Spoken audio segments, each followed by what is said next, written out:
My fellow Americans, April 15th is fast approaching, that dreaded deadline each year when we must turn our attention from jobs, finances, and families to the business of government and the taxes we pay to cover its bills.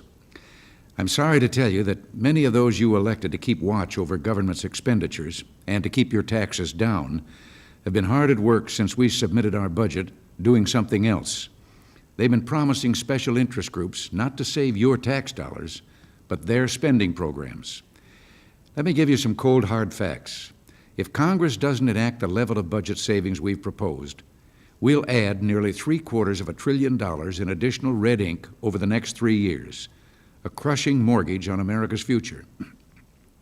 But that ocean of red ink will not result from a deficit of tax payments. Even after cutting your personal tax rates, the federal government still takes away about 19 cents of every dollar America earns and produces, the same as before we came into office.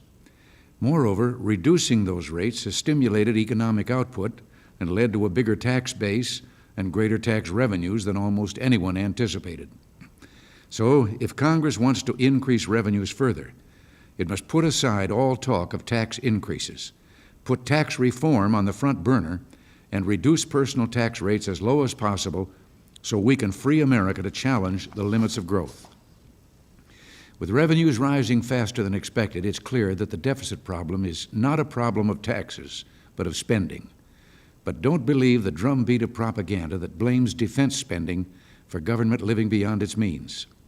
Our bipartisan effort to rebuild American defenses only began 3 years ago, after more than a decade of neglect, while the Soviets surged ahead with the greatest military buildup in history, adding countries to their empire with the ease of a thief plucking apples off a tree.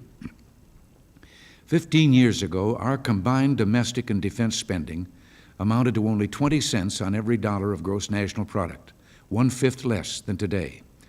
Had spending not then soared out of control, today we would have nearly a balanced budget, far less national debt, and no threat to our current prosperity. Well, federal spending didn't get off the track because of defense. We're spending less on defense this year than my predecessor predicted he would spend in his last budget. We're spending less on defense as a percentage of the federal budget and our total economy than we did 15 years ago. And our budget calls for us to spend 2 cents less per dollar of the gross national product next year than we did in 1970. Spending is zooming for only one reason. The domestic budget is still bloated with waste and unnecessary programs. Even after adjustment for inflation, non-defense program spending has almost doubled since 1970. Maybe it's time you asked Congress some questions of your own. For example, why won't the Congress stop or cut back its $4.6 billion revenue sharing program that disperses money to communities when the federal government has no revenues to share and local governments are in better fiscal shape? Why won't Congress stop subsidizing Amtrak, which costs taxpayers $35 per passenger every time a train leaves a station? Why won't the Congress stop subsidizing wealthy families earning up to $100,000 a year with thousands of dollars in annual student loan subsidies? Why won't the Congress stop subsidizing a few restaurants, bars, country clubs, and similar businesses with $500 million in loans when every other small business has to pay the full market rate of interest?